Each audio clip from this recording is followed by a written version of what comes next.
오늘 저에게 주신 하나님의 말씀은 신약 성경 빌립보서 4장 4절부터 7절까지 말씀입니다. 함께 봉독하겠습니다. 주 안에서 항상 기뻐하라. 내가 다시 말하노니 기뻐하라. 너희 관용을 모든 사람에게 알게 하라. 주께서 가까우시니라. 아무것도 염려하지 말고 다만 모든 일에 기도와 간구로 너희 구할 것을 감사함으로 하나님께 아뢰라. 그리하면 모든 지각에 뛰어난 하나님의 평강이 그리스도 예수 안에서 너희 마음과 생각을 지키시리라. 아멘. 기도하겠습니다. 하나님 아버지, 지난밤도 저희들 하나님의 은혜 가운데 붙드시고 오늘도 하나님께서 허락하신 이 새벽 기도의 자리를 은혜 가운데 지키게 하시고 하나님 앞에 회개함으로 하나님의 말씀을 붙들고 의지함으로 우리의 사명을 감당할 수 있는 심령으로 세워주신 은혜 감사드립니다. 이 시간에도 주의 말씀이 우리 마음에 세워지게 하시고 또한 그 말씀으로 말미암아 새로운 심령 되어 주님 나라 소망할 수 있는 복된 저희들 되게 하여 주옵소서. 간절히 바라오며 예수님의 이름으로 기도하옵나이다. 아멘. 오늘은 주 안에서 항상 기뻐하라 라는 제목으로 하나님 말씀 증거합니다. 우리는 앞선 본문인 4장 1절에서 3절 말씀을 통해서 바울은 교회는 주 안에서 굳게 서야 한다라고 권면하고 있습니다. 세상의 다른 방법이 아니고 사람의 힘이 아니고 주 안에 세워져야 하나님의 교회로 설 수 있다라는 것입니다. 오늘 본문은 그 굳게 서는 삶의 마음의 영역에서 어떠한 모습들이 나타나고 그것을 어떻게 해결해야 되는지를 또한 우리에게 보여주고 있습니다. 왜냐하면 성도의 삶이라고 해서 염려가 없는 삶은 아니기 때문에 그렇습니다. 근심이 완전히 사라지는 삶은 아니기 때문에 그렇습니다. 그러나 성경은 그러한 염려와 근심을 방치하지 말고 복음으로 그것을 다루고 복음으로 회복하라 말씀하고 있는 것이죠. 바울은 네 가지 명확한 길을 우리에게 제시하고 있습니다. 첫 번째는 기쁨으로, 두 번째는 관용으로, 세 번째는 기도로, 그리고 네 번째로는 하나님의 평강으로 그 길을 가라 말씀하고 있습니다. 오늘 본문 4절 말씀을 보면 바울은 기쁨을 명령하고 있습니다. 주 안에서 항상 기뻐하라 이렇게 말하고 있죠. 이것은 어떠한 기쁨의 감정을 가져라 라는 말이 아닙니다. 여기서도 중요한 표현이 뭡니까? 바로 주 안에서 기뻐하라 라는 것입니다. 그러니까 기쁨의 근거는 우리가 어떠한 좋은 상황을 맞닥뜨렸을 때 우리가 기뻐하는 것이 아니죠. 그러니까 오늘 시험을 본다. 근데 시험을 너무 잘 봤다. 그래서 기쁘다. 그렇다면 만약에 시험을 못 봤으면 어떻게 되겠어요? 슬플 거예요? 그런 기쁨을 말하는 게 아니라 성경에서 말하는 기쁨의 근거는 상황이 아니라 항상 내가 그리스도 안에 있다라는 것이 우리의 기쁨의 근거가 된다라는 것이죠. 그래서 모든 것이 무너진다 할지라도 모든 것이 내 뜻대로 되지 않는다 할지라도 내가 주님과 함께 있는 가운데 우리는 그 기쁨을 누리게 된다라는 것입니다. 하박국 3장 18절 말씀을 보면 나는 여호와로 말미암아 즐거워하며 나의 구원의 하나님으로 말미암아 기뻐하리로다라고 고백하고 있습니다. 그렇기 때문에 우리 안에 있는 기쁨이 흔들린다, 기쁨이 사라진다 했을 때 우리는 이 상황 때문에 우리가 기뻐하지 못하는구나 라고 생각하면 안 되고 사실은 그 기쁨의 근거가 되는 주님 안에 우리가 거하고 있는지를 살펴야 한다라는 것입니다. 왜냐하면 우리는 주 안에 서 있을 때 기쁨은 다시 우리의 자리를 잡아주기 때문에 그렇죠. 언제나 주 안에서 기뻐하는 여러분 되시기를 축원드립니다. 5절 말씀을 보면 관용이라는 말이 또한 등장합니다. 관용을 모든 사람에게 알게 하라. 이 관용이란 말은 부드러움, 온유함, 양보할 줄 아는 그러한 태도를 말합니다. 이는 이 권리를 포기하는 그리스도인의 자유에서만 나타나게 되는 것이죠. 그러니까 이러한 여유를 어떻게 가질 수 있느냐? 자기 거를 포기하면 됩니다. 자기 걸 포기하면 돼요. 내 것이지만 내 것임을 포기하면 우리는 다른 이에게 관용할 수 있다라는 것입니다. 그렇다면 우리가 나의 것을 포기할 수 있는 이유는 무엇이겠습니까? 나의 시간, 나의 물질, 나의 건강 모든 것을 포기할 수 있는 이유는 뭘까요? 그것은 5절 하반절에 나오는 것처럼 주께서 가까우시기 때문에 그렇습니다. 주님이 가까이 계시고 곧 오실 것을 아는 사람은 지금 당장의 억울함과 손해에 매이지 않는다라는 거예요.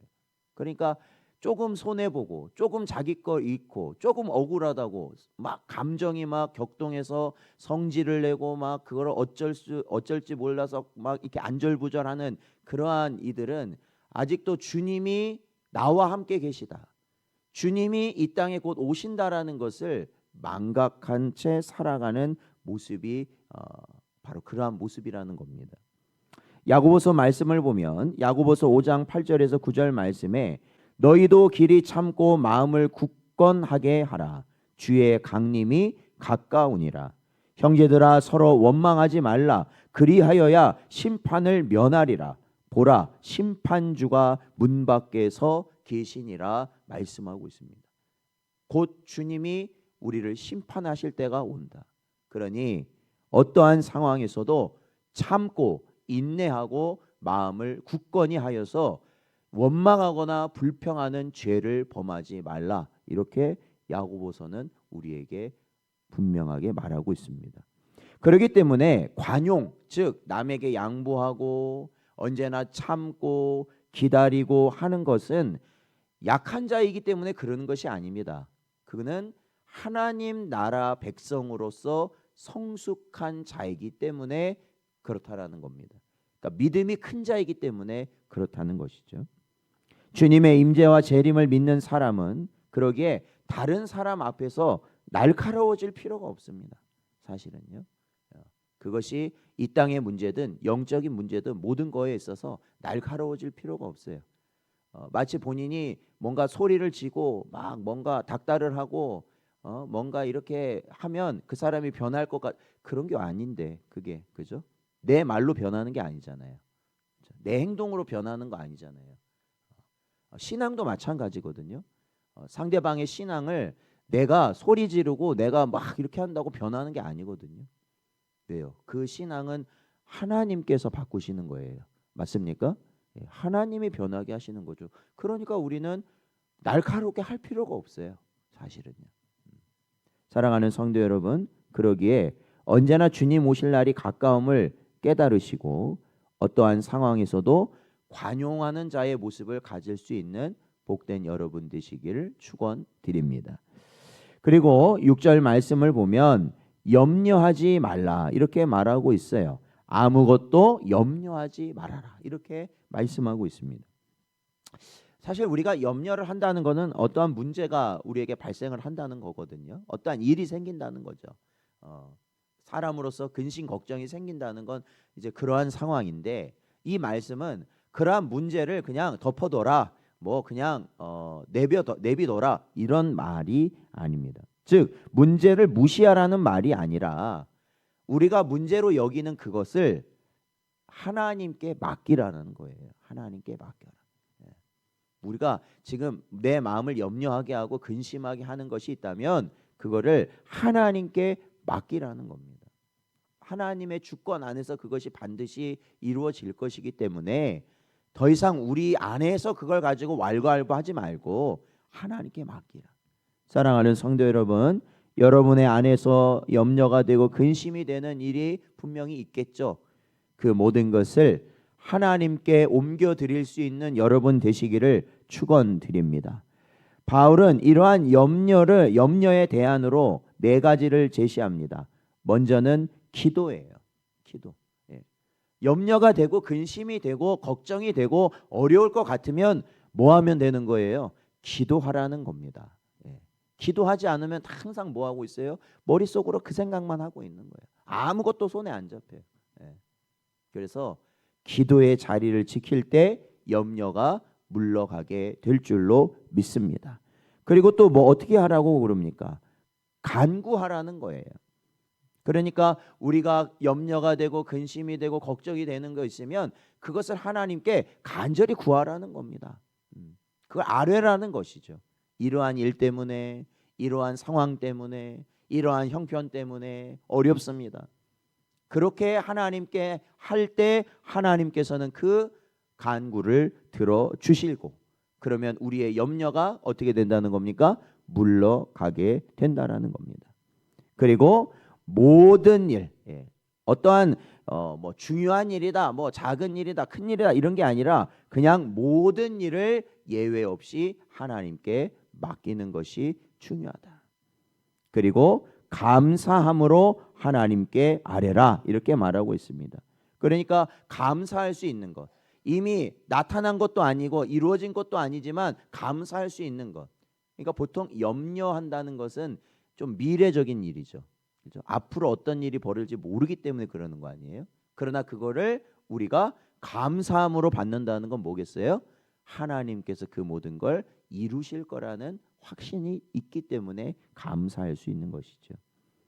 베드로전서 5장 7절 말씀을 보면 사도 베드로는 이렇게 권면합니다. 너희 염려를 다 주께 맡기라. 이는 그가 너희를 돌보심이라. 믿으십니까? 그가 누구예요? 하나님께서, 우리 주님께서 바로 여러분을 돌보고 계신 줄로 믿습니다. 그러니까 뭐예요? 모든 염려를 다 주님께 맡기는 여러분 되시기를 축원드립니다. 여러분, 염려가 나타난다는 것은 그것이 뭐 잘못됐다기보다는 이 방향을 잘못 잡았다라는 거예요. 방향을 잘못 잡았다. 방향을. 우리는 염려할 수 있어요. 뭐 목사라고 염려라고 안 되겠습니까? 염려할 수 있습니다. 죄인이고 연약한 우리는 염려할 수 있어요. 그러나 그 염려의 방향이 뭐냐면 그것을 나에게로 향한다면은 그것은 뭐가 되겠어요? 올무가 될 것이고 우리에게 짐이 될 것이고 지옥이 될 거예요. 그러나 그 염려를 어디를 향하게 하면 하나님을 향하게 한다면은 그것이 이제는 더 이상 염려가 되지 않는다라는 것이죠. 염려는 마음을 문제에 묶어두지만 결국 하나님을 향하는 것, 즉 염려를 가지고 기도한다라는 것, 그것은 바로 하나님께 그것을 옮겨드린다라는 것이죠. 오늘의 염려가 생길 때마다 그 자리를 기도의 자리로 바꾸는 여러분 되시길 바랍니다. 그러니까 염려가 있을 때마다 기도하는 거예요. 염려가 생길 때마다 조금이라도 이거 어떡하지? 이거 생각지 못했는데 그럴 때마다 기도하라는 거죠. 생각을 많이 하지 말라는 거예요. 기도하여 하나님께 맡기면 하나님께서 그것을 해결해 주신다라는 것이죠. 그것이 성도에 대한 하나님의 약속이라는 것입니다. 7절에 평강이 등장합니다. 하나님의 평강이라고 나오고 있죠. 사랑하는 성도 여러분, 평강이라는 것은 문제가 사라진 상태를 말하는 게 아니라 모든 어려움과 문제 가운데서도 하나님이 우리의 마음을 지키시는 상태를 말하는 거죠. 그게 평강입니다. 모든 게 똑같아도 하나님이 내 마음을 지키신다라는 것이죠. 그러므로 주어지는 게 평강이고 이것이야말로 하나님의 큰 역사라는 겁니다. 그 평강이 지키신다라는 말은 군사가 성을 지키듯 단단히 우리의 마음을 보호해 주신다라는 것이죠. 우리의 마음을 보호해 주신다. 하나님의 평강이 성도의 마음과 생각을 지키고 계시는 줄로 믿습니다. 우리도 마찬가지죠. 언제나 무너질 수 있는 상황이 다가옵니다. 그러나 하나님께서는 우리의 마음을 지켜주신다라는 것이죠. 이 평강은 그리스도 예수 안에서 주어지는 것입니다. 그리스도와의 연합이 결국 평강의 통로가 된다라는 겁니다. 이사야서 26장 3절 말씀을 보면 주께서 심지가 견고한 자를 평강하고 평강하도록 지키시리니 이는 그가 주를 신뢰함이니이다 라고 말씀하고 있어요. 주를 신뢰하는 자, 주를 의지하는 자, 주를 붙드는 자의 심령은 평강해진다는 거예요. 평강이 임한다. 예. 모든 상황 가운데서. 오늘도 그러한 평강이 여러분 안에 있으시기를 축원드립니다. 그러니까 우리가 마음이 이게 평온하다라는 것은 우리가 평온해야겠다 해서 되는 게 아니라는 겁니다. 그 약 먹어서 되는 게 아니라는 거예요. 그거는 진짜 평안이 아니라는 겁니다. 평강은 하나님을 바라보는 자에게 주시는 약속의 선물이에요. 그냥 약속이에요. 하나님 바라보는 자에게 주시겠다고 약속하신 선물이 바로 평강이라는 것입니다. 그래서 그 평강이 우리 성도들의 삶을 붙드는 것이죠. 오늘 본문은 염려를 이기는 복음의 질서를 우리에게 보여주고 있습니다. 기쁨으로 마음의 중심을 세우고 관용으로 관계를 지키며 기도로 염려를 맡기고 평강으로 마음과 생각을 보호받으라, 이 말씀이거든요. 이것은 세상이 말하는 어떤 심리적 요법 그런 게 아니에요. 바로 그리스도 안에서 누리는 은혜의 길이며 하늘의 신비이다라는 것이죠. 오늘 하루도 주 안에서 기뻐하시길 바랍니다. 그리고 염려를 기도로 바꾸고 하나님의 평강 안에 거하는 복된 여러분 되시기를 주의 이름으로 축원드립니다.